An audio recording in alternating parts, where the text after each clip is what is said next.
All right, fine. I'll be a gracious host. How you doing? Little Mermaid is the scariest Disney movie by far, though. Why the hell is Ace Blade in your Kickstarter? Some comics. I'm getting controversial today. We're gonna get controversial today with. My proudest moment is this interview and being able to talk to you two.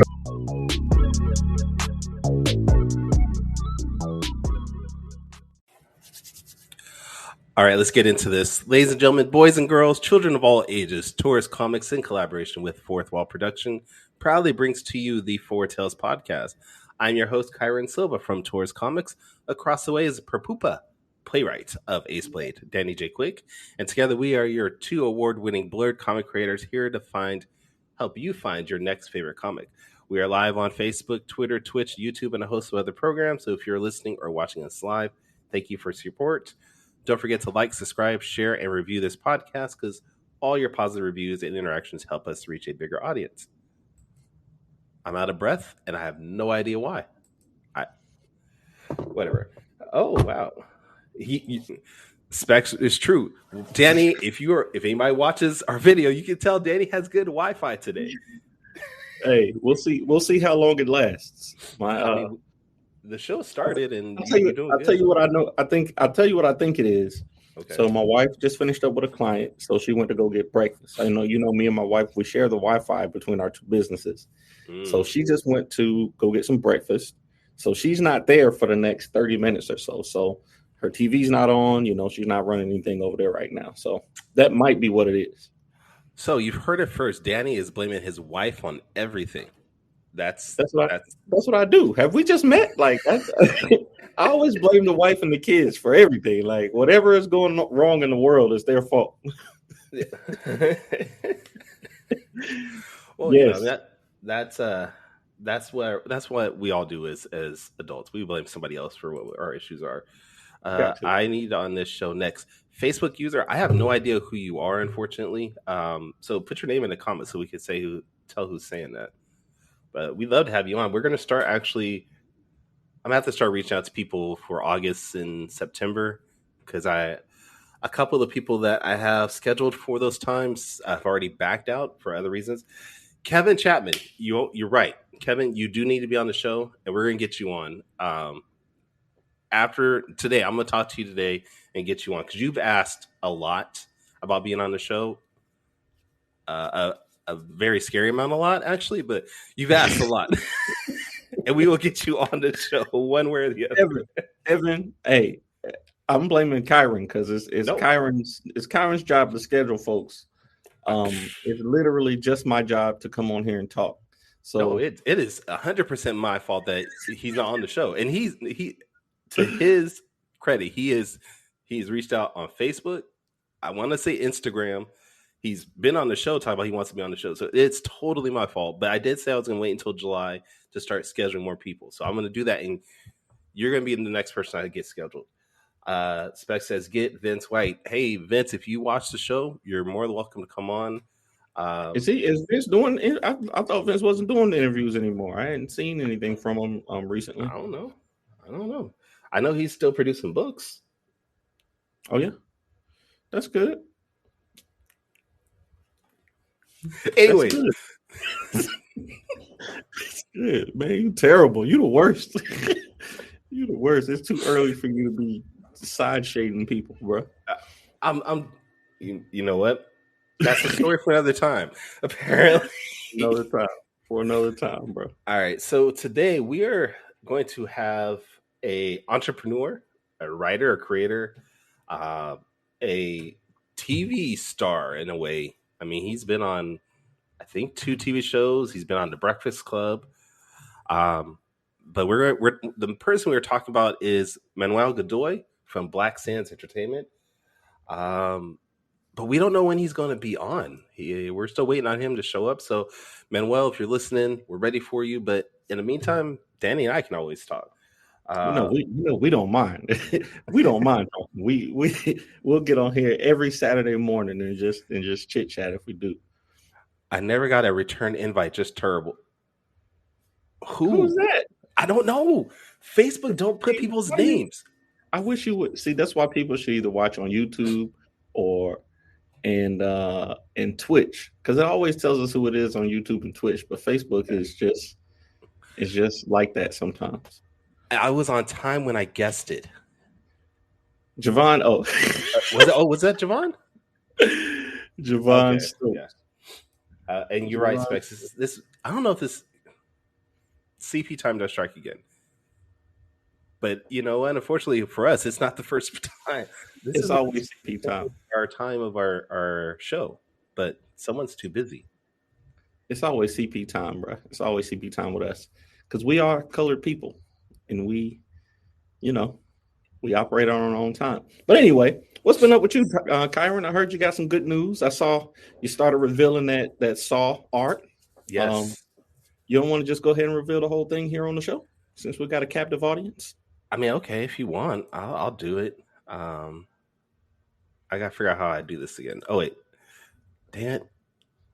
Because you do this all the time. You throw stuff at me. I'm not prepared, and now I got to set this up where I can reveal this. So it's literally my only job. Let me do my job.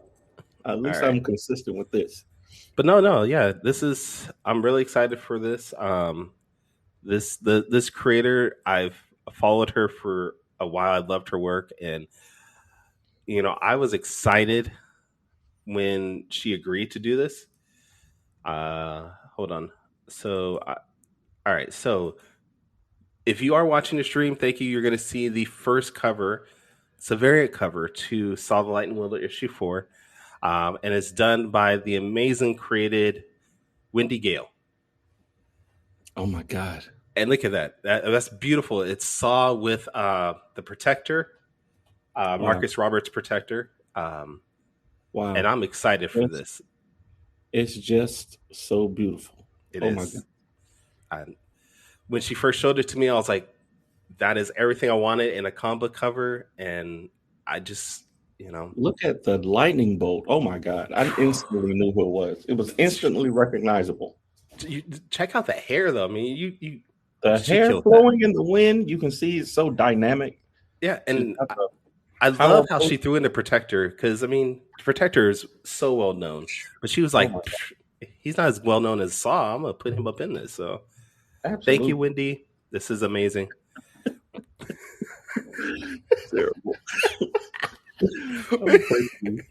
Michael Watson, we hate you too. Wait, why does Ace Blade have weak ankles? Where did that come from? Bro, people with the disrespect, bro. People just want to disrespect Ace Blade all the time, bro. It just be like that. John, what's happening? That looks like Danny drew it. You're right. It does look like Danny drew that. See? Stop it. I'm getting better. Right. But no, okay, in all seriousness, if you're interested in being a comic book cover artist, go to my website, sawcomic.com. I'm running a contest right now until the end of August 2022 that if you want to draw your own comic cover, you can be possibly the winner of the contest and be the next Kickstarter exclusive cover. Plus, on top of that, you'll win $150 if you win, $75 if you come in second, and $35 if you come in third. Except Tony's on here. Spec said he's going to do it. Hey, I've actually already gotten one person to submit. Maybe I should show that instead. No, I'm being 100%. All right, let me actually show that one. Terrible. Nah, Javon.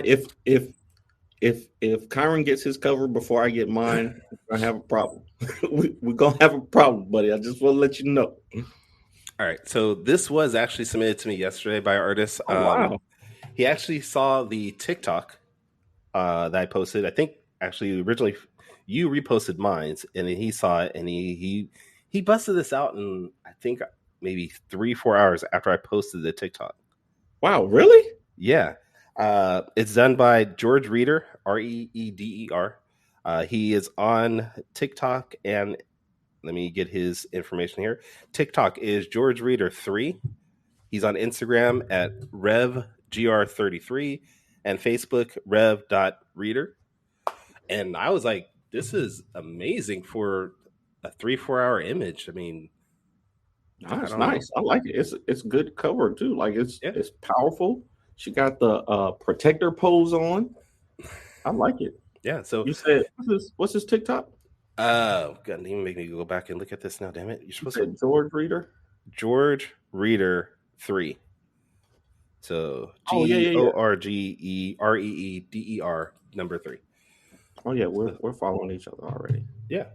So yeah. If you're interested, go to sawcomic.com and submit an entry. And I don't care if it's black and white. I don't care if it's colored. I don't care if it's drawn by crayon. Blood I would not accept, but hey, I guess that's what you got. That's what you got. But dude, give me what you got. And if you win, it's $150 in your pocket. And you get to be the next cover for my amazing comic. So go online. I love it. See? Let me go and show George Reader some love. That's dope.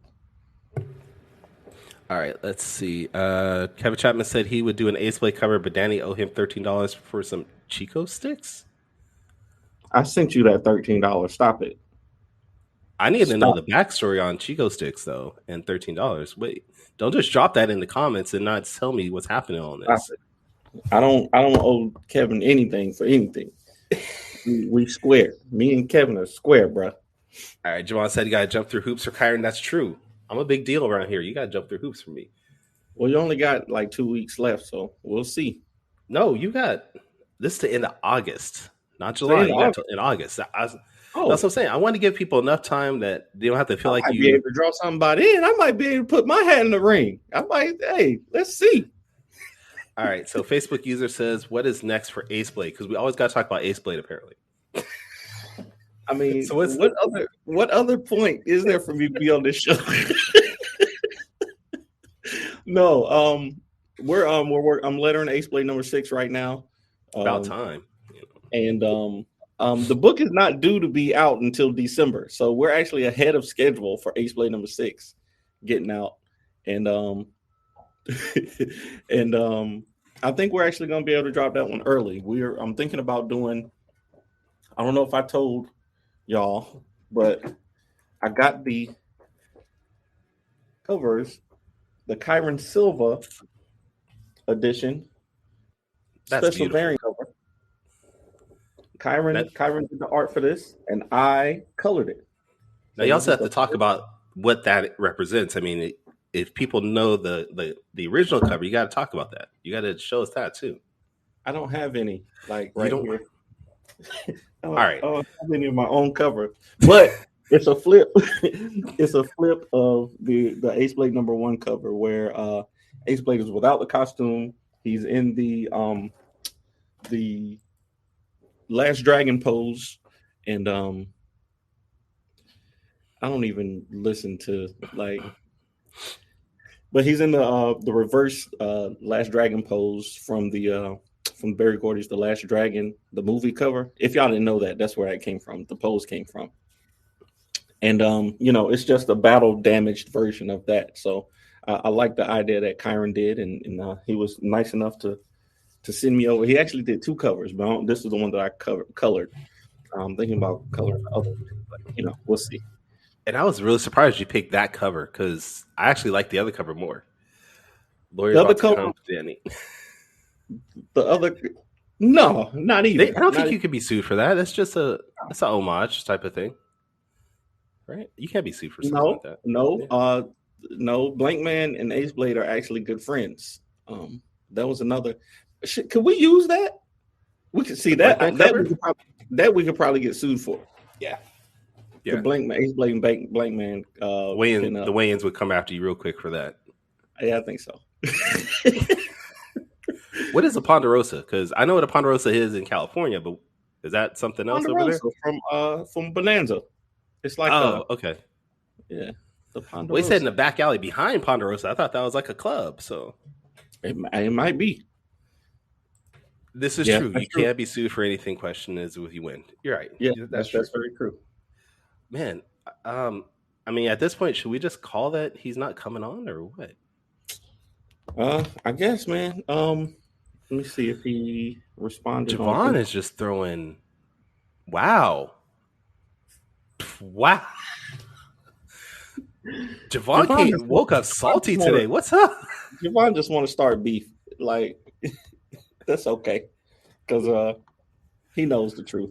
Because I'll literally write it. Javon knows I'll literally write it into my comic and make it canon that he lost to Ace Blade. Like, I'll do it. Okay. So Ponderosa is a buffet. Is that a buffet? See. Okay, Javon. See, how you gonna say how you don't know what I don't see. Mm-hmm. So I'm not the only one that didn't know what a Ponderosa was. All right, thank you. I thought it was a kind of a Ponderosa is a tall, slender pine tree, the most widespread conifer in the western North America, planted for timber and as ornamental. All right, so this became Discovery Channel now? Is that what's going on? That is the one definition. But there's other things that probably use the name Ponderosa, though. Yeah, that's why they called the open field in Bonanza the Ponderosa, because it was just a field of, like, it's surrounded by trees, the tree. See, Spec said it's a club and a restaurant, which I thought that's what it was. I figured it was like some type of club. Who knows? It's got so many definitions. All right. So cool story, bro. Hey, absolutely. All right, so the future of Ace Blade is he gets beat up by Heat and Lumberjacks behind the Ponderosa. All right, we got that. That is our Ace Blade quota of the day. We're not talking about Ace Blade no more. Wow. Terrible. Who is this Facebook? Who is Facebook user? Because that's it's not Javon, because that's Afro Samurai. Oh yeah, that's right. Damn it, Kevin. Sorry, Kevin. It's hard to remember which Facebook user is who at this point. Y'all just hating today, bro. Y'all just hating. I'm glad it's not thrown towards me. It's always towards you, though. It always is, and I never done nothing to nobody. All I do is try to, highlight other creators and teach people what I know. That's all I do. I'm assuming this is Kevin that said that's not him. So we have two Facebook users in the chat. So second Facebook user that's not Kevin, if you can tell us who you are, that'd be great. Who's doing all this hate? All right, so let me ask you something, because we did talk about this before we started the show, that you had a lot of questions about Black Sands. What were some of the things that you were going to ask him? Oh yeah. So I was actually listening to his podcast, and he talked about Mally. It's Mally. That makes sense. Yeah. I mean, do we have the ability to block people? Yeah, I think we can actually on that one. Okay. I'll take Ace Blade slander all day, but we're not disrespecting the legend Brandy in this show. Not here, Satan. Not today. The one thing me and Kyrun can agree on is there will be no Brandy slander. Okay. No Jan Jackson slander either. Don't even throw my way. Right. But no, I was gonna ask him. I was listening to his podcast. He started a new podcast, which is I think why he reached out to be on the show, to talk about. And he was talking about the difference between vanity metrics and measurable, actionable metrics. And how it's a lot of people will look for the likes and the comments and the shares and the reads. Like you can put your book up on. He gave a story. That's a lie. I thought I blocked you. He gave a story. He told a story about how there's this very popular book on Webtoons that got millions, almost 1 million reads or something like that. And then when they took it over to crowdfunding, they could barely raise $4,000. See, DJ knows, and he's in the industry. See, he is. He says he doesn't like the Wiz though, so I do question his sanity sometimes. But he didn't like the Wiz as a film. That's different. Not as a film. But a soundtrack, he did say the soundtrack was banging. Okay. All right. Anyways, what the hell? See, now we got to block 2 people. We got to block 2. Why are we blocking so many people on the show? You were doing just early fine for this. No, just DJ, fine. go away. Just doing just fine with the first comment, and then he had to come with the blasphemy. Wow. What in the world? Right. Anyways, go back to Webtoons. Exactly. Webtoons, you can get a lot of reads and you can accumulate a lot of, fandom on there, but there's a difference between people who will, read and share your comic, and there are people who will buy your stuff. And yes. And it's ridiculous.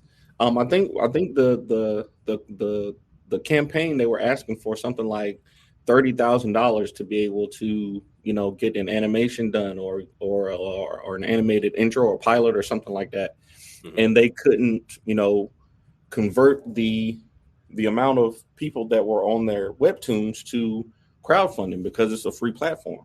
So you really only know, his perspective is that you can really only know your real audience by who's willing to actually pay for your product. And I was going to ask him, his thoughts on that, and if it's even, worth going onto those platforms because of that. If it's something that, if I were to put, the first chapter of Ace Blade or King Supreme on Webtoons and it gained all this, steam or whatever, but would it even be worth the effort to use those, or if it's just a waste of time in his opinion? But since he's not here, I'll just ask you, what do you think? I think that's a case-by-case scenario. There's definitely been situations where people have used Webtoons and other free platforms and have gained a following that's willing to purchase. Like, I don't remember their name right now, but there's a couple on Instagram, and they basically animate their life as a parent, and they just show like what, sort of like what George Gant does all these funny situations about them being a parent, and they were able to translate that into a bunch of book sales. Michael says he wants to join. Yeah, drop Mike right. the link. All right, I'm gonna put this out to anybody that's watching the stream right now. If you want to join the stream, let me know right now in the comics, and we'll put you in. But I think for something like that, I got to say that's Javon is hating, not Javon. No, I'm just playing. I'm just playing. But anybody who wants to come on, y'all come on and join the stream. All right, wait. Well, y'all gonna put me. Okay, fine. Where's Javon? Hold on. But I think that it is a situation that it's not necessarily just using those platforms, but it's also utilizing them properly, because they're great for generating views, but you have to make sure that you get those people amped up enough to want to join and want to pay. Vicinea Designs, I don't know who you are in real life. Do you know who Vicinea Designs is? This is the first time they check us out. Should I just drop the link in the chat then? Javon Stokes. What's up, Javon? What's good? Good morning, folks. Good morning. All right, you know what? I'm just going to drop the link in the chat, and then got the black people shirt. Oh yeah, man. Yeah, man. I like it. Yeah. And we got Michael Watson. This is faded as all get out. You're so backlit right now. Nobody can see you. You look darker than me, man. I'm probably darker than you without the backlit. All right. So for everybody that's listening to the podcast, we now have Javon Stokes of Visually Stoked Media. We have the most. Javon video went. All right. We have Michael Watson. I'm here. Okay. From Freestyle Comics have now joined the stream. But you know what? Black Sands who has a project on Kickstarter right now? Emerald Quest 1 through 3. If you didn't know, rocking that Tap Dance Killer shirt. See, that's what I like, when the indie folks wear the indie products. Man, that's my type of guy right there. I'm talking about. I'm rocking an indie comic shirt. It's yours though. It's okay. Literally, you own it. You didn't say it had not to be mine. Terrible. So what do y'all think? What do y'all think about those vanity stats? What do you think about having a lot of reads and like, cause I have a similar issue with TikTok. Like I can convert sales on TikTok, but it's not nearly what you would think. Like I got, close to 70,000 followers on TikTok, but a lot of them aren't there for. I think you're over 70,000 by now. I might be, but they're not there to read comics. A lot of them don't love comics. They just want to see me and embarrass my kids. A lot of them. So, what do you think about stuff like that? Mike, I'll let you go. About that. I was just talking to Victor about that because we both have Kickstarters going. Victor has the kindergartens going on Kickstarter right now, and we both asked each other how do we think our Kickstarters are going right now. And I was like, man, I can't tell. I feel like we have one of the best looking campaigns that we've ever put together with Emerald Quest, and the artwork and the covers and stuff look really good. But trying to reach people and trying to figure out how to get them to turn over sales. I was telling Victor, I think Victor definitely needs to get on other podcast shows. He's very electric. He's great at conversations and stuff. He can turn people over. And I told him that was his best bet. But right now, I'm trying to figure out how to use TikTok and Instagram with these different thumb stoppers that I have to promote different aspects of the Kickstarter. Like I'm not gonna right now. I'm not gonna try to sell the whole thing. I'm gonna try to go on TikTok and talk about the commissions, like solely on TikTok. Like we have all these awesome commissions, and on Twitter, I'm talking about the different pledge levels or add-ons, and then on Facebook, I'm talking about like the story of Emerald Quest and how we got to where we are right now, to get people to try to turn in their money, because I get a lot of people to follow me on Facebook or watch my streams and laugh with me, but there's only a certain amount of people that will put their dollars down instantly when I put out a product. And it's like when I talk to people, I can convince them to do stuff, but that and we talked about this as short fuse, but that reoccurring money that comes off the table when you're not online, when you're pushing your when you just want money coming through on your website, it's a hard sell, man. Everybody complains about Marvel and DC, but they still buy Marvel and DC. They say they want people say they want new books and new IPs, and they're everywhere. But that's another reason I wish that Maine was here, because he just ran a Kickstarter and he's not even he's not a Kickstarter type person, but he put his Black Sands Anniversary Edition on Kickstarter. I think it was only up 2 weeks and got almost 800 backers, $127,000.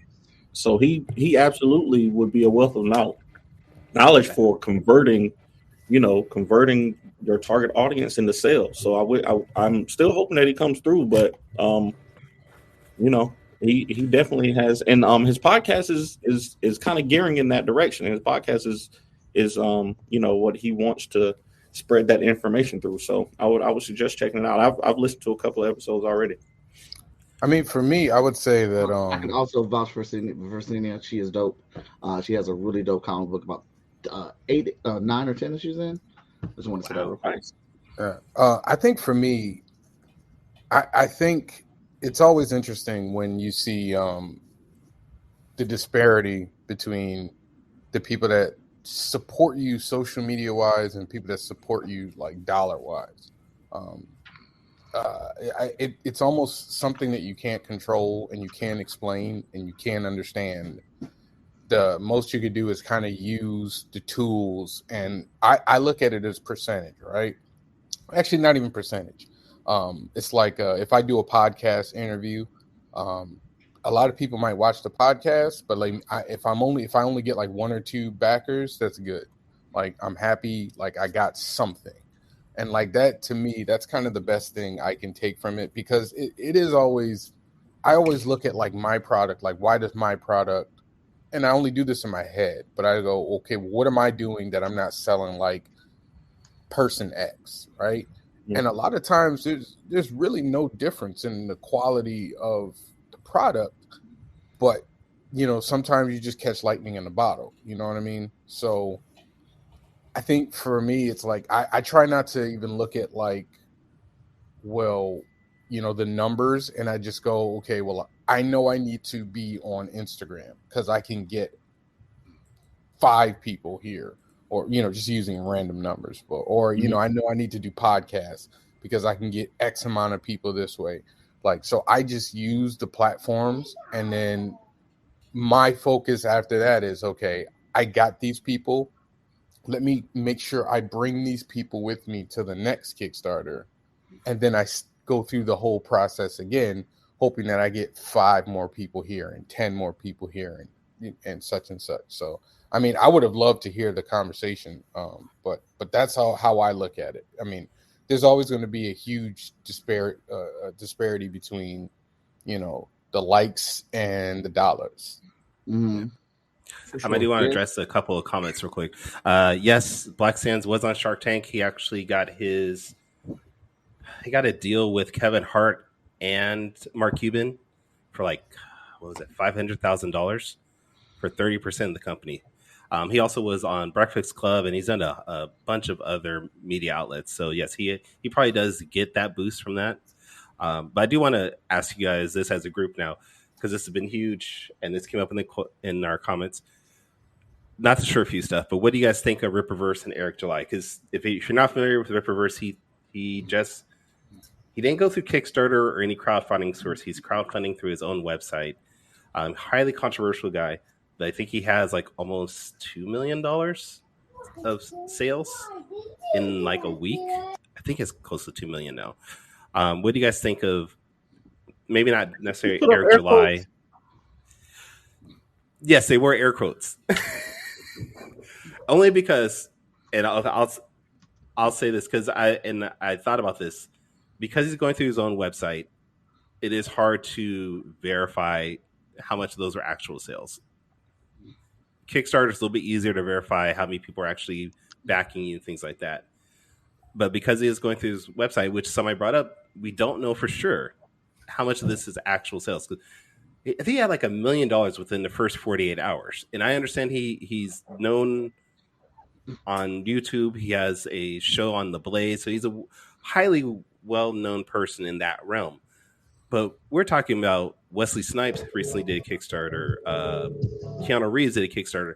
And no way got close to that level. And these are worldwide known stars. And you couldn't even touch that. I think I'd never heard of the Ripperverse until this week. And I think that it's amazing marketing because people are on our show asking about it. And people have been talking about it all week. Other than that, I couldn't tell you what the book is about. And there's nothing on the page that made me want to buy it. Now, I'm all for supporting, anybody. I'm absolutely, down for people getting, get your money, do whatever you got to do to get your stuff out of there.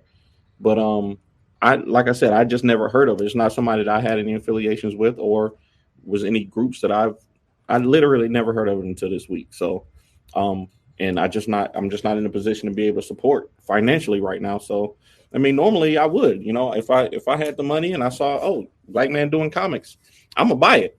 I just ain't got it right now. So, I have not heard of the Ripperverse until this moment, so I don't know what it is. Are you serious? I have not heard of that until you just brought it up right now. I just tried to look it up online. I have no clue what it is. I can't speak on it. I do agree with BJ on this. I do agree with BJ. A lot of his support is coming from his political side and not necessarily comic book readers. Which is fine as long as they're supporting him. I have no issue with that. Is the Ripperverse what you brought up earlier in the week, Kyrun? I don't think I talked about it until today.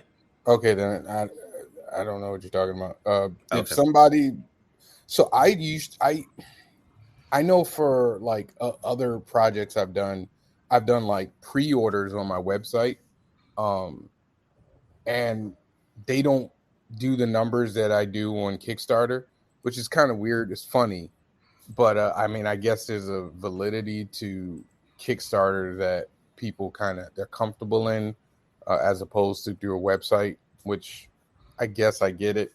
One is a verified thing and the other is, is kind of, you're hoping, one is kind of more of a guarantee and the other's kind of more of a hope. I think it's the opposite though. If you pre-order on my website, I think if you pre-order on somebody's website, you're more likely to get the thing. I mean, because Kickstarter doesn't have any guarantees. What I think is Kickstarter is it's a brand. Yeah, Kickstarter is a brand, and it's about the experience of supporting somebody. Right. You know, the whole brand is built around that experience of support. So if you're the type of person who's like, I just want to throw some money at this and I want to support that, then, you know, this is the place that you go. Whereas it's harder to get a crowd to do the same thing to like the store. You know, when we did our grand opening, we had 30, 40 people in here, but you know, those same people aren't going to come back, you know, every day to do whatever. And then I guarantee if I do a Kickstarter for the store, I could probably get 100 or 200 people to pledge to support it. So, you know, it's like, I think it's a good said right there. We have support from people that put money down for us, but they've already put down money for us. We don't have enough reach. That's why, I mean, specifically speaking with me, I can't speak for anybody else. I'm not complaining about the people that I have that support FSK because they go down for us, and I definitely do appreciate it. But like, it's a small group of people that have been making our Kickstarters and stuff happen. Mm-hmm. And when it comes to the website, one of the reasons why I don't think we get a lot of website sales is because those same people already have all of our shit. They already bought all of our books. Mm-hmm. They go to our comic book conventions. They go to our events. I remember when we did Dollathon for FSK Day. Mm-hmm. And that was probably the highest day of sales that we had on our website because we were asking people to donate $1 just to help us raise money for comic books. But then we also had all our stuff available on the website that day, and people were going back and forth and buying it. We did in one day we did $900, and but that was a big event that we pumped up, that we advertised and promo for. But like, it's how do we get more reach? That was the main reason why I did want to watch today's episode, so I could figure out how did that man start off to get the reach that he got, because even without Shark Tank, even without Breakfast Club, even without all the he still managed on his website to get a bunch of people that to support that book, to buy it. I can tell you what he said in his podcast. What he said in his podcast. Ads. He said, so they did, conventions and stuff like that. They did holiday season, kiosks at malls and stuff like that. But then once they got to the point where they weren't doing their own distribution, like he said, he and his wife were overwhelmed with the distribution that they were having, in-house. They were starting to deliver stuff late and, all that good stuff. He said he decided to pay somebody to do distribution, and in order to continue getting the new audience of new people, he had to key in on a certain different demographic, which is Black parents and their children. That's his demographic, Black parents and their children, and run consistent ads on social media platforms in order to reach those people consistently. So I'm sure if y'all are Black parents like I am, I'm sure you see Black Sands ads on your Facebook, on your Instagram. So I think that's how he did it. And I don't have Tyler's backing it up. He's saying ads are essential. See, that's hilarious, because most people I talk to say, specifically Facebook and Instagram, those ads don't work. They don't generate any. Not work for me. So it's not just having the ads, but having a certain type of ad. Yeah. They don't work for. They haven't worked for me. But I'll tell y'all the truth. I had a small conversation with BJ, who's in our comments. Brandon Jackson has. Oh yeah. Well, who was in the comments?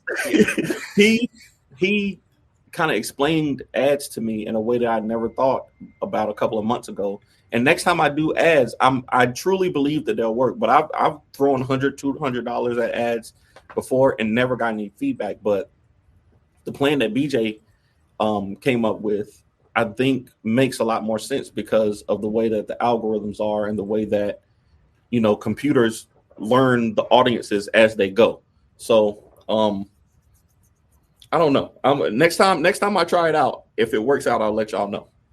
Yeah, I was doing. I want to try. I was doing Kickstarter ads. I'm not Kickstarter. I'm sorry.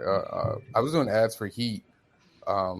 Maybe like around like the first couple of issues that I was doing for Heat.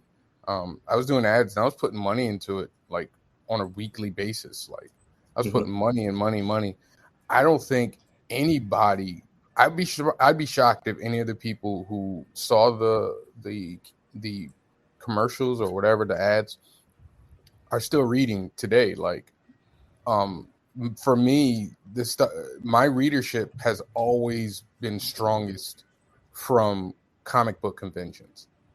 Like that's where I get new readers. Like I've got people who've been riding with me, new readers from like my first Comic-Con. Like that's where I've found my new readers. I would say 70% Comic-Cons, 20% Kickstarter, and then the balance is probably the podcast that I've been doing. Like podcasts have been, and that's even growing, especially to top 5. Like top 5 has made more of my name than in the last year at an accelerated level. Because people know that you be wrong and they be wanting to help because they know there's something wrong with you. Damn, you already started. Listen, we're not going to talk this about is not top 5. We're not going to talk argue about here. who's wrong on top 5. Don't start. Tyler, you saying I was in the Stoke podcast mode right now, man. Wait. Okay, just pull me out. Would you say what, Mike? Tyler, are you saying that you have to put $500 or more into the ads to make them work? I'm just trying to make sure I understand your comment. I think from what I understand and what I talked to about BJ, I think he's saying you have to like run them continuous. Like you got to do 6 months of ads to at whatever price. So if you put $100 or $200 a month into ads, they get better over the lifespan of the ad because they learn your audience. And no, I think he is saying you got to put down $500 plus. No, you got to put a lot of money down because they get it by views, I believe. Like you pay by views. Man, that's hard. And Tyler, if you want to join, you can. I think I sent you the link. So if you want to join us and talk, because I know like if you pay for like, I think it's like you pay for like 100 views or something. You pay for like 100 views, and then once 100 people see it, it stops running or something like that. It's been a while since I've done it, but I was just like, this is not worth it. Like, and then at the same time, because we are in comics, it's harder to meet that paywall. So if you're paying for $2 to convert a person for a $5 comic, that doesn't make sense financially. You have to have a trade or a combo set. Like if you're doing a t-shirt, like Mike, I know y'all got a lot of t-shirt and comics and stuff like that. If you put together, a $80-$100 package and you're running ads for that, it's going to come out better than, running for, Ace Blade 1 through 4 or EmeraQuest 1 through 3. Like it's so much that goes into it. And then on top of that, like BJ was telling me, the people who see your content, you still have to do the content because, like, say if I run ads on TikTok, people who've seen my natural TikTok stuff are more likely to purchase from the ads that I put out. If they see my face on an ad, then they're more likely to, interact with the ad. They're like, oh, this dude has a special going on. I've seen him do the basketball thing or whatever. So it's so much, man, that like I literally would pay somebody to do that. Your wife is back, isn't she? Oh, my internet went out. See, yeah. I told you. I told you. We got about 30 minutes. Yeah, about 48 minutes out of it. You did good. Right, let me ask you guys something. Go ahead, Mike. Also, I want everybody to know if we do hit our Kickstarter goal, and we one of the stretch goals is a one-on-one match with Danny J. Quick when he comes to FSK Day. And we will live stream that. Wait, what kind of one-on-one match? What kind of one-on-one match are we talking? Basketball or fighting basketball, or what? Basketball. Oh, I just okay. everybody know. Well, I don't. I thought we were fighting. Wait. How do I do this? Because I would love to embarrass Danny on the basketball court. I want him to pull a hand muscle. I want him to pull a hammy. Y'all ain't ready. Y'all don't want to see me on the court. Y'all don't want to see me on the court. No, we really don't. I saw you on the court on TikTok. right, let me ask you guys, because I was going to ask Manuel this. Do you guys feel like the old way of marketing a comic book, mostly grinding through conventions, that's sort of dying off, being replaced with things like podcasting and social media? Do you think that is dying off? Because, like, I don't know who this Facebook user is, but they said 50% of their traffic's from social media and only 20% are for Comic Cons, whereas before it was almost 100%. Do you think that's something that we're now getting into? I don't think it's dying off. I think it depends on the personality. I'll sell more comic books at a comic book convention than I will online. Kickstarters are something that within the last, I guess, 3 or 4 years or something, I just started doing, and that's because of me working with Short Fuse and Sean Mack showing me how to do a Kickstarter. If he didn't show me how to do it, I wouldn't know how to do a Kickstarter. But my sales, the majority of my sales have always come from me pitching and talking at a comic book convention. And the more conventions I go to, the more I've learned it's not just about being at the table. It's about being on panels. It's about finding creative ways to reach the crowd that nobody else is thinking about. And that's how I get more sales at comic book conventions. So it depends on the personality and what works for me. It doesn't hurt that you got the dopest art at the show. I mean, like, that don't hurt either. You got my artwork at your show? I thought you were talking about me. I was like, did I send him a but legit. Already? Oh, my bad. But legit, I love all y'all as artists, but I don't buy prints because I prefer traditional. Like, I want art that I can collect and is only mine. But literally, I went to BlurredCon. This was the first time I met Mike in person. Went to BlurredCon. What was that? 2-3 years ago, maybe. Right before the pandemic. He had this print of Miles Morales Spider-Man with the crown. I was like, I gotta have it. I gotta have it no matter what. Was it like a Notorious crown? Like a crown? Or? Okay. Yeah, oh, nice. And as soon as I got home, my son stole it from me. I didn't even get to put it on my wall. It's literally still on my son's wall right now at this moment. Now, to answer that question, I think for me, you need the con. Like, you need the con because, well, let me rephrase it. Somebody said it depends on the person. Unless your book is like see and buy on spot, I feel like a lot of people want to connect, especially for indie books. They want to connect with you and feel like they've supported you as the person, especially like from my perspective. It's like they want to talk to you, hear your story. And then when they buy your book, they're like, well, it's almost like I feel like I've helped him along his road. And like I said, for me, the majority of my new readers come from the Comic-Con, but it is to me, it's one big pie. Like, you need it all. Like, as I'm learning that more and more, you need it all. You need the, Comic-Con, you need social media, you need podcasting, you need ads, you need Kickstarter, you need interviews, you need everything. Like, at this point, it's like, if you want to have a book out and you want it to be successful and you want your audience to grow, there's no corner of promotion that you shouldn't cover. Like, I always appreciate like Danny for being able to be so successful on TikTok and bring in at least some new readers, with your new, you know what I mean? So like it's a job, man. Like, people, I know a lot of people think doing indie comics is a hobby, but nah, man, this is a job, dude. Especially if you have a full-time job. You got 2 jobs. Yeah. And one more thing I want to add on there with the conventions that I've especially learned this year. It depends on the conventions that you go to. Like, the last couple shows I went to, like Detroit, I didn't have to pitch in Detroit. People just came up to my table. They were interested. They were looking for comic books. They were looking for comic books by Black creators. They were looking for comic books featuring people of color, and they were just coming up buying the books. When I go to fan expo shows, which I love doing, that's a wider audience. There's more people. I have to pitch at those shows. Is it a wider audience or a wider audience? Wider audience. Wider. It's okay. both. It's both. Audience. Nah, it's both. So be real. It's called shame the devil. It's both. Both. Yeah. I have to pitch it. Nothing wrong with that, but it's both. Because at those shows, the most of the audience isn't there to get comic books. They're there for the geek experience and meeting stars and buying memorabilia and stuff like that. They're not there for comic books, so I have to pitch at those shows. When I went to BlurredCon, I pitched twice, and it was my highest selling show. So it's also about knowing what conventions to go to and knowing what effort you're gonna have to put at those conventions. Like if I want to go to DreamCon, that's happening right now. Honestly, I wanted to go to BlurredCon for real, man. I was really upset. Actually, I wanted to go to BlurredCon. I heard a lot of good things about HeroesCon, and I definitely wanted to do both of them. But I know BlurredCon, I would have done amazing. I'm really upset that I didn't get to go to that one.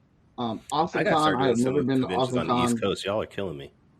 AwesomeCon, I have never been there, but I hear it's a good show. And Baltimore Comic Con is a comic book convention. Oh, I'm trying to be at Baltimore this year. I'm letting y'all know I'm trying to be at Baltimore. I'm working that. DreamCon is really good. I think that's happening this weekend, right? DreamCon is happening this weekend. I want to go there next year. Where is popping? That's in Texas. Hey, listen. Shout out to Terrificon. Terrificon is up here in Connecticut. It's at Mohegan Sun. I sell out. I've done it twice. Sold out both times. If y'all ever interested in coming close up northeast, try Terrificon. I know it's in 2 weeks, so 2 or 3 weeks, I believe. So y'all ain't gonna be able to get it this year, but definitely next year, Terrificon. And now a word from our sponsor. And now back to the show. All right, y'all. Since it's about my bedtime, I like to get off on time. I had quick takes prepared from Mr. Godoy. But since we got you two here, why don't we go ahead and just do quick takes with you two? I'm gonna ask you the same questions I was gonna ask him, but I'm gonna, Wait. What about question 4? Change it up a little bit. I'll ask them for each of their companies. Y'all see me and Kyrun be on it, bro. That other podcast that I'm on, we don't be always coordinated and stuff, but me and Kyrun always be on it, bro. All right, so quick takes. If you're new to the show, I don't have a video, man. It's all right, man. It's okay. Put a video together that quick. Quick takes. If you're new to the show, are you sure? Takes is a short rapid fire question section where we ask our guests to answer off the top of their heads 5 questions, and you normally have 45 seconds. I'm gonna give you both 30 seconds each to answer. Okay, so quick take number 1. I want to know if you could have one of these or the other, which would you take for your company? If you could have the best artists in the world working on your books, or you could have the best writers in the world working on your story forever, which one would you take and why? Best writers. Best artists. I would take the best writers and have them forever, because the writing is what's the art may get you in the door, but the writing is what's going to keep you there.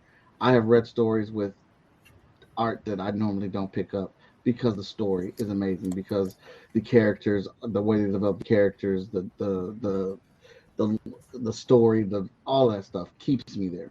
I'm a character person, and if you can win me over with your character and get me behind your character and get me to relate to the character and get me to either hate or love the character, I am on board. I've done that with terrible ass shows. So it'd be writing for me, because I know I can find I know I can dig around and find an artist to tell the story.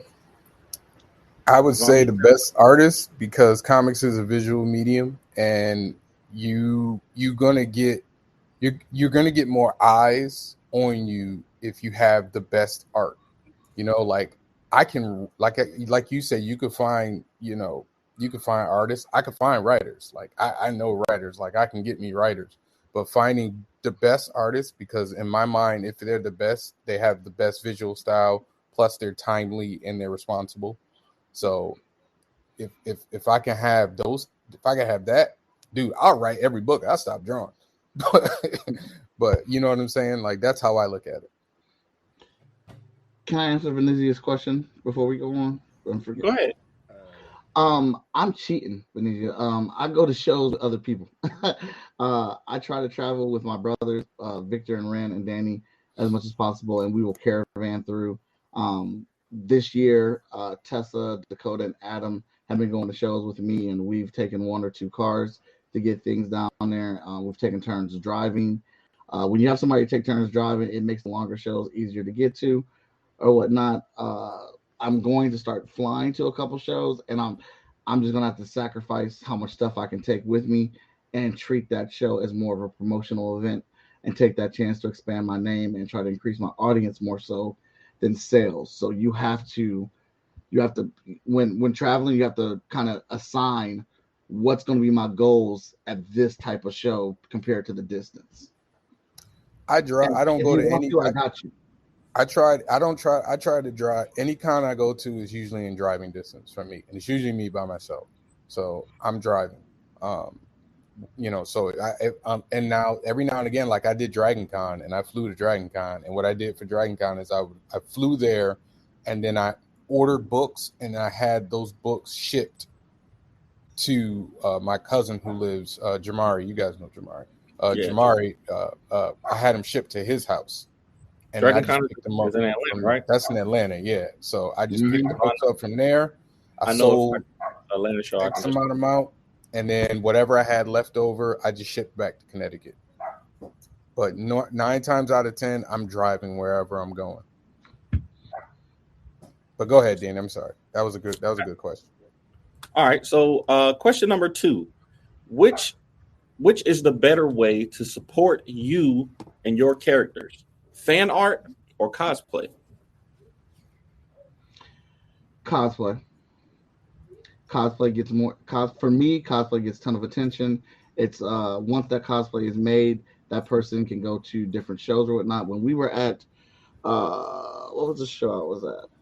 One of the last shows I was at, this girl came up to me because she saw my cosplayer dressed up as Vigilance and asked, "How do I get a Vigilance costume? I want to get it. I want to pay for it, and I want to wear it to other shows." Fan art is great. It's nice to have, but cosplay is so popular. It's so in right now. If you get the right name for a cosplayer behind you or behind your IP, it will bring and draw attention. And that's a constant thing because cosplayers are getting invited to these shows. They're doing tutorials.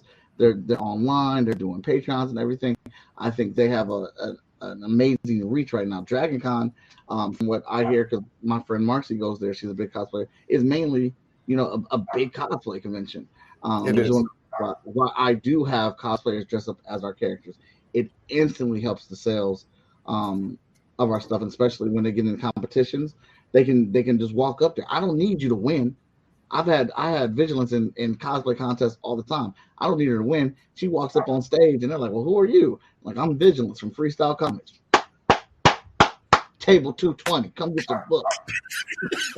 I love it. Hey, I'm gonna have to go. I'm gonna have to go with cosplay. He's right. I've never had somebody cosplay as my character. So I think if I were to ever see it, I might lose my mind. So more so, like I enjoy getting fan art, and I've gotten some fan art before. But to get somebody who to me, there's so much time that goes into making a costume, even more so than doing the art. So like you gotta love the character to make a cosplay of it for the most part. And to see if I ever saw somebody as Heat or Strong, man, listen, you ain't gonna be able to tell me nothing. I knew cosplay hit when Marcus Williams just had random people making costumes of his characters. Yeah, I knew their book had reach when people would just come up dressed up as Tuskegee ears. Yeah. I was like, "Oh, hey, this is what's up." And older black folks were. There's a couple that I saw when we were at HBCU Con. They came as a couple in dressed as Tuskegee. I was like, "Yo, y'all got aunties and uncles out here cosplaying." It's a it's a wrap. Yeah, it's a big thing, man. All right, question number 3, and this is a question that I've been asking a lot of people. So question 2 and 3 are questions that I ask a lot of creators, and y'all know why. Big cons or small shows, and why? Big cons. I get more money from big cons. I know. It's not even just money. It's more eyes. Like if I do a small con, I give you an example. 9 times out of 10, a small con is usually like a day or two, right?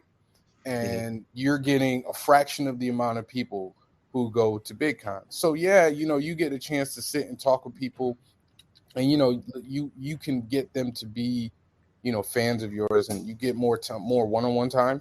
But like in a big con, for me at least, I can't speak for other people, but I'll have like one person will come up and I'll start talking to them, and then it's like 2 or 3 or 4, and I got 4 or 5 people in front of my table, and I'm talking to 4 or 5 people, and 9 times out of 10 I got to walk away with like 4 or 5 people buying my stuff. And there's such a flow of traffic. There's more traffic and more eyes, and I'm all about getting eyes on my product. Whereas a smaller con is more about connecting with people one-on-one. I need eyes on my product because I need more people following me, more people buying my product. I need the connection. See, I like the eyes, but I prefer the connection. So what about you, Mike? What do you say? If you work a convention right, every convention is beneficial. Of course. I'm gonna have to say say bigger shows. And again, it depends on how you work the bigger shows. At the bigger shows, I've been invited free of charge to bigger shows than I have smaller shows, which gives me the opportunity to get on panels. It gives me the opportunity to act out. At bigger shows, they have lines in the morning where people are waiting to get in for an hour. I go outside and I go talk to those people. I do what's called the hype line. I do trivia with those people. I bribe those people. I make those people laugh, and I'll get a certain number of those people to come back to my table either immediately when the doors open or trickle throughout the day. And then when I'm on panels, I'm talking and people are getting to hear me speak. I'm getting to speak to an audience I don't normally get to speak. And generally speaking, I get to also stream that from my phone, and then I get those people to come back to my table. Then within the eyes of the convention, they start seeing me and they're like, oh, that Mike Watson dude, he's about business. That Mike Watson dude brings people in. He's an entertaining dude. He's flexible. He can do I felt in for other people that have bailed out and haven't come to their panels and stuff. And then when I get actually at my table, my main concern, we all want to make money. But when I'm at a bigger show, making money becomes secondary, and it becomes how do I win these people over?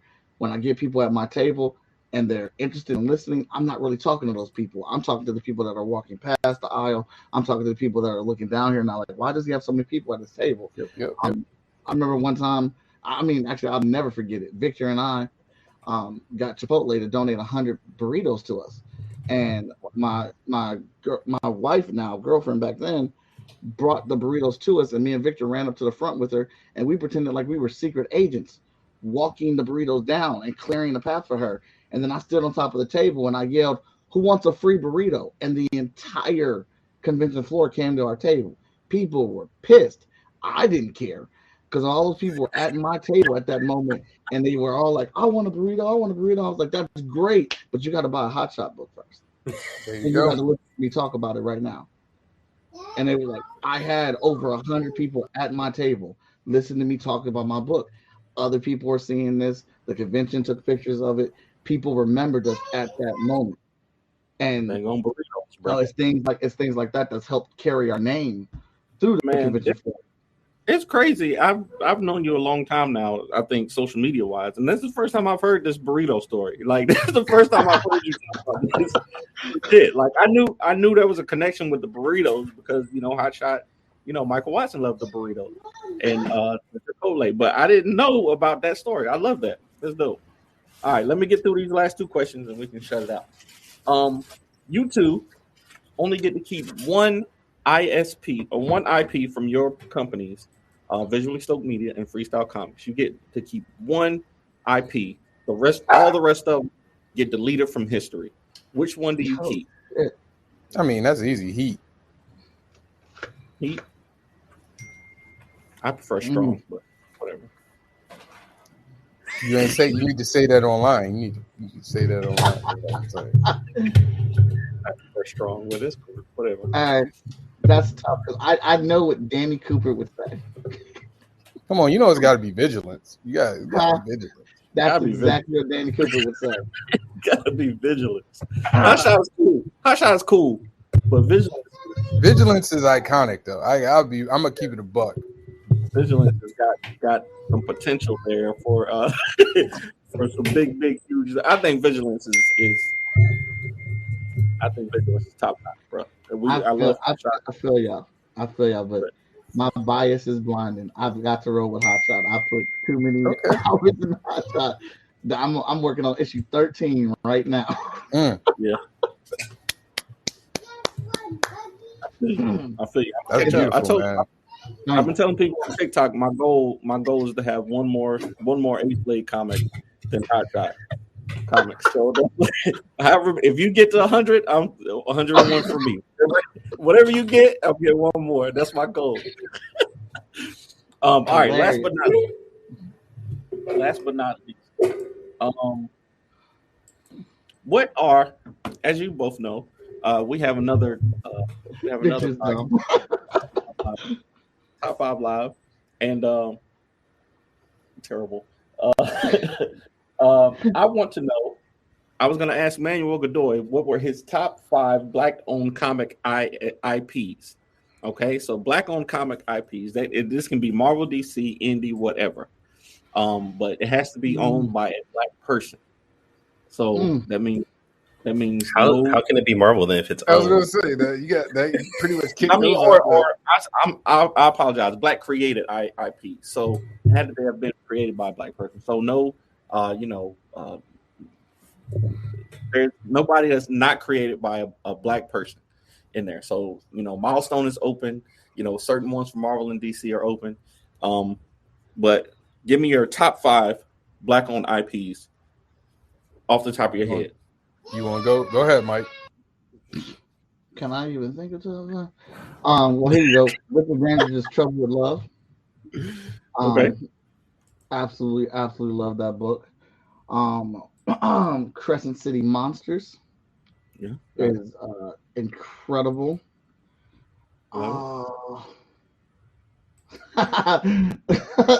Kenji says so. No Marvel, and we just said the Samaritan. It's a tough question. It's a tough one. It is a tough question because, you need a minute. I'm gonna need a minute. I got those because those are my immediate. In no particular order. Because I leave that for our show. I gotta go with Bitterroot. Ooh. Tuskegee Airs. Tuskegee, yeah. Heat. That's a cop out. All right. I won't cop out. Shoot.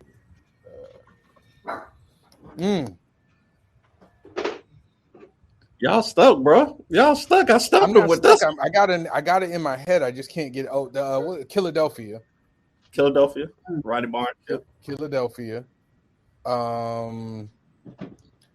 Black created or Black owned? Black owned. All right. Yeah, you know what though? Respect to Brother Man. I gotta give respect to Brother Man because he's been doing it for a minute. Oh man.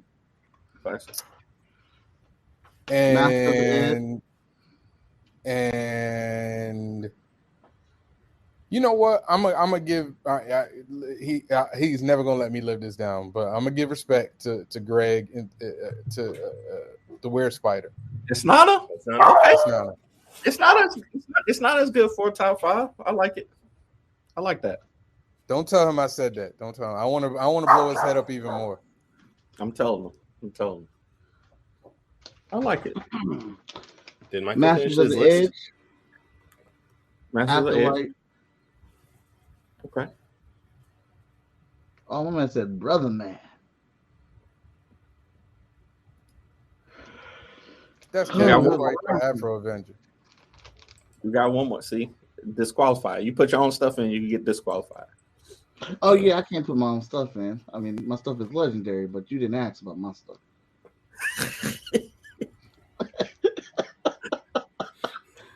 Because I'm really there's a lot obviously there are a lot of indie comic books I enjoy, but you're asking for my favorites that I put on par with My Hero Academia, Spidey, Invincible, and then top 5 black creators of it. Thank you. I'll take that one. Truly is dope. I've never heard of True League. What? What? Hilarious. Wait, isn't True League also being distributed through 50 Cent company or something like that? He just did a deal with 50 in it. Y'all send me the link, man. Send me the link. Hey, this was beautiful, y'all. I gotta get off. I gotta go. I gotta get ready for church. Wait, Javon. Before you go, where can people find your work? Your social media things? Man. VisuallyStoked.com. You can get all of that heat stuff. You can pre-order a strong book. I'm trying to get some stuff ordered. You can find me on social media. You can come see me at a Stoke podcast every Thursday, 8 p.m. And of course, you can watch me eviscerate Danny and Morgan on a weekly basis at Top 5 Live, 8 p.m. Tuesday. I'm always winning. They keep pretending like I don't win like every week, but I win. I'm not to say too much, but the voting in your guys' group doesn't show you winning every time. So I said every other week. Oh, okay. I'm very careful with my words. My goal is always to entertain, so I don't care about the win. Y'all can have lies you tell. Y'all definitely entertain. Listen, Danny won a poll with one person voting, and he has talked about it for like 2 weeks now. But I won. You see what I'm talking about? I had an undisputed. There was 100% vote. You never got 100%. But all right. Anyway, Mike, all right, thanks for being on, Javon. I called into their show one week because they all were frustrating me so much. I said, this damn show is the most diabolical, argumentative TV I've ever seen. Y'all's getting on my nerves. Oh, man. We just be happy. Hey, man, real talk. I'm going to say this before I leave. Top 5 has been a blessing for me in my career as an independent comic book artist. I have enjoyed every single week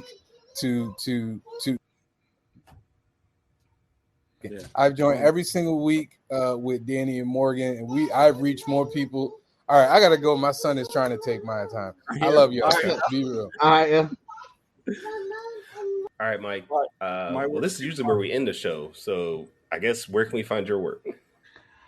I am most epic on all social media, most epic art, most enthusiastic person in comics. You can catch us right now. The Freestyle Comics website is fsknow.com. We have a lot of good merch on there, a lot of t-shirts, and all of our books. Then our current Kickstarter for Emerald Quest 1, 2, and 3, which are some bangers. You can go to fskgo.com. We have D&D commissions. It's a D&D themed Kickstarter. So if you play D&D or even if you play Destiny 2, we have several types of commissions to draw your character. We know it. You guys put a lot of time and effort into those original characters. So we want to capture them for you guys. And we have a poster print. We have a comic book size print. And we're even printing on D&D playmat. So you have your own unique one. I took some inspiration from Danny J. Quick with the Ace Blades. We got the Emerald Qs premiering on this Kickstarter. So I love it. Shoes. But yeah, you can catch us across that, man. And if you've already supported it, thank you so much. But I'm greedy. Can you give us some shares? Can you help push us out there? We got a big goal we're trying to reach with both these books. All right, Danny. Do you want to answer this question real quick before we go?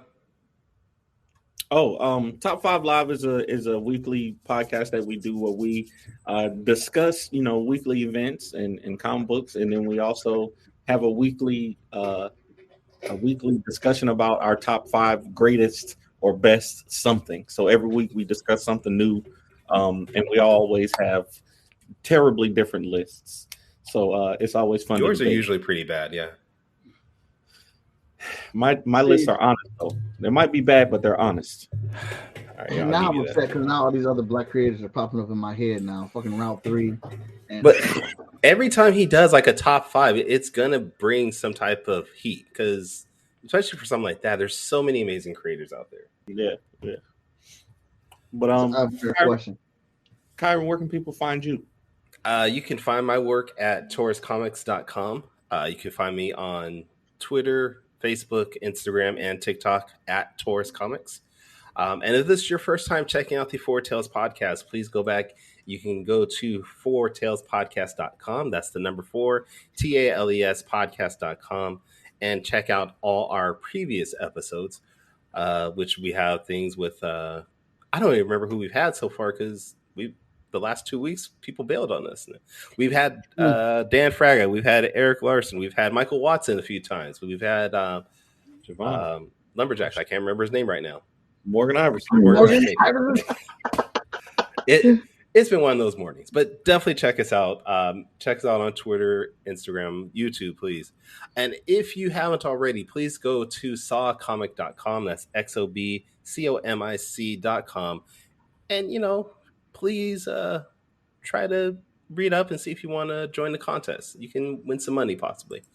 But join us next week. Next week, we actually hopefully will have somebody that's scheduled to be on our show. But we're supposed to have Nick Garza. He's a creator here in California. He has a very fun adventure book called Bumper Pinball. If you haven't read it, go check it out. But hopefully he'll be on the show. He said he's excited, so we'll see how it goes. But until next time, sayonara, goodbye, and please take care of yourselves. Music provided by my brother, Quix Made It. Find him online in YouTube, Instagram, and SoundCloud. I want to know what it is Quick is trying to say.